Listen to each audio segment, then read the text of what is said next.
A very awkward day for Disney and Lucasfilm. John Boyega just called out the lack of a plan for the sequel trilogy, and Finn, the 20th anniversary of Revenge of the Sith, is thriving with no sign of anything for the 10th anniversary of The Force Awakens. We have a lot to talk about, my dear friends. Let's dive straight in.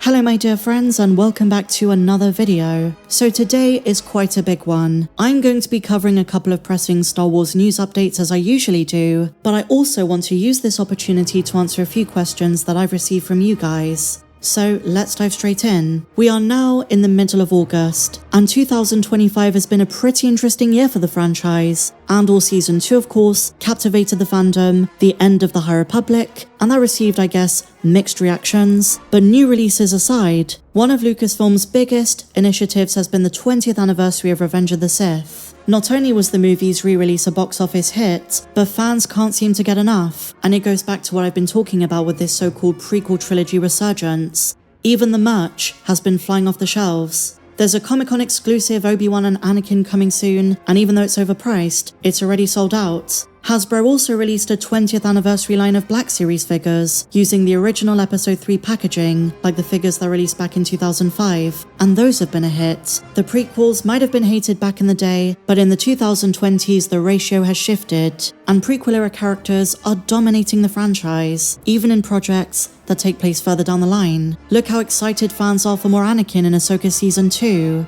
Clone Wars flashbacks are a big thing, Order 66 flashbacks and new survivors from that era. I mean, they even brought Ahmed Best back. So Lucasfilm knows how much fans love the prequels these days. So the 25th anniversary of The Phantom Menace and now the 20th of Revenge of the Sith were a big deal, and those movies are still making Disney a profit. But this year, my dear friends, there's another anniversary on the horizon, the 10th anniversary of The Force Awakens. It's still a few months away, so they might announce a re-release in cinemas, but so far from Lucasfilm's end, it's been radio silence. And the main reason I bring this up is I received a very fascinating viewer comment, and they said this: Star Wars recently celebrated the 40th anniversary of the original trilogy movies. There were notably big merch lines for The Empire Strikes Back and Return of the Jedi. They celebrated the 20th anniversary of Attack of the Clones at Celebration, the 25th of The Phantom Menace, and the 20th of Revenge of the Sith. But are they going to do anything for the 10th anniversary of The Force Awakens? A few months ago, Lucasfilm teased that they will be doing something. Are they going to go all out the same way they did for the other anniversaries? I'm going to say no. I don't know if there will be a sequel trilogy resurgence one day, but for the moment, 10 years after Episode 7, there just isn't the same level of nostalgia. Plenty of fans of Revenge of the Sith never got to see it in the theatre because they were just kids. But now as adults, they finally have the chance. Nostalgia, combined with trying to relive childhood magic, drives sales. Maybe someday The Force Awakens will experience a similar phenomenon, although some people doubt this. I'm not here to bash the movie, but let's be honest, my dear friends, the bulk of the fandom prefers the original and prequel trilogies. It does have its fans, but it's not as widespread as Revenge of the Sith. To emphasize this point, let's go back to toys. Hasbro have admitted time and again, sequel trilogy merch just doesn't sell as well. And sales got so bad, they didn't even release a Rise of Skywalker 5-point action range, which was the norm for The Force Awakens and The Last Jedi. And just to prove the point, to this day, I don't know if it's the same in America, but where I live, at my local toy store, you can still find discounted Rose Ticos. They're now like £2.50, a bargain, but no one buys them. And so Hasbro incorporated the Rise of Skywalker figures into the Black Series and the Vintage collection. At least for the mainline figures, there wasn't a designated line.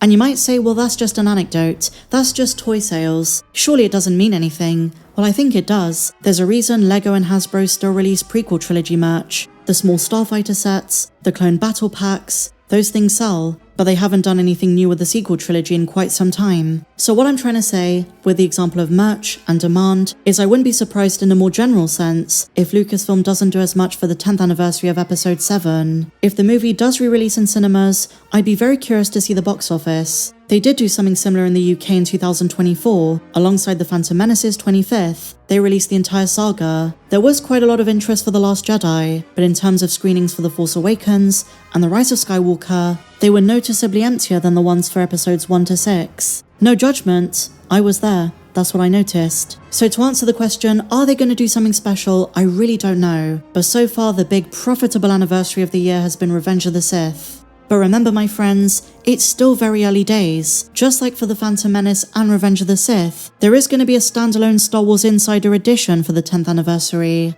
Historically speaking with Star Wars, 10th anniversaries are not treated as special as the 20th, so maybe we'll have to wait and see in a decade's time. And I guess to a lot of Star Wars fans, Episode 7 is the least egregious. Generally speaking, it's considered the sequel movie with the least amount of problems, even if it was derivative. At the time, I think fans went in with rose-tinted glasses, and they were just happy Star Wars was back. I think to many fans it was a welcome change from the prequel trilogy aesthetic. And that's really ironic because, like I said, Star Wars fans are now flocking back to episodes 1 to 3. As well as the November issue of Star Wars Insider, it's worth noting Lucasfilm have released an official logo for the anniversary, so almost certainly more things to come. The collecting space theorizes 1 or 2 surprise figures, maybe a new Kylo Ren, maybe a new Snoke or Rey, who knows. So in some capacity it is on their radar. I would expect a poster, the same way they did for Revenge of the Sith, and maybe a limited re-release. And so now, my dear friends, let's talk about some Star Wars news. Again, we're talking about The Force Awakens. John Boyega opened up about his original expectations for the movie, and Star Wars fans have noted this is better than what we got, and it's such a shame this idea never came about. I was a bit like, some choices creatively, which I have spoken about, not to get into it, that I didn't agree with. Because that was just as a nerd. I mean, it doesn't mean I'm going to detach from the IP. It just means that was whack. They tried to do what they could with that, but I love Star Wars a lot. I would always assume that there would be a plan from the very beginning, much like what Kevin Feige has done with Marvel and developing and spreading out those universes. So John Boyega said he assumed Finn was going to be a Jedi from the word go. He says it was always meant to be a Stormtrooper to Jedi arc, but he was so let down in episodes 8 and 9. But not just this. During his Q&A at Fan Expo in Boston, he says he originally thought he was going to have to eventually face off against Rey.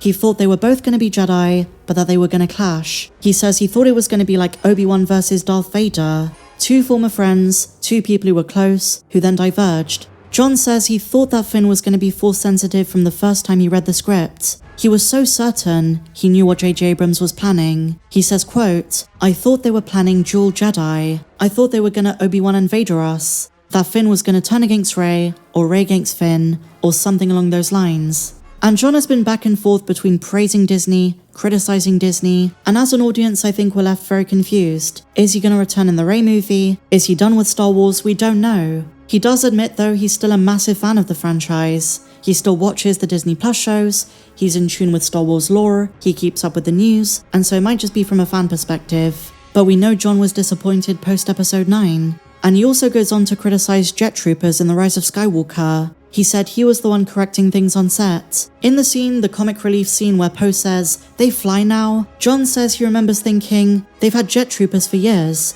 I've played the games, I've played Battlefront, and I've seen the Clone Wars." So say what you will about John Boyega's attitude towards Disney and Lucasfilm, say what you will about episodes 7 to 9, if anything else, he's definitely right that Finn should have had the Force by episode 9. I don't think JJ had the gall to really go all the way with it. There were some hints in The Rise of Skywalker. Finn's conversations with Janna kind of implied it. He was also trying to tell Rey something, so any allusion to Force sensitivity was just below the surface. But if they do a Rey movie, if they ever get to it, they should definitely explore this. But share your thoughts in the comments down below, my dear friends. What do you think? Do you think The Force Awakens should have a 10th anniversary re-release? Let me know in the comments. And if you enjoyed this video, please be sure to give me a big fat thumbs up. Subscribe if you're new, and may the Force be with you, always.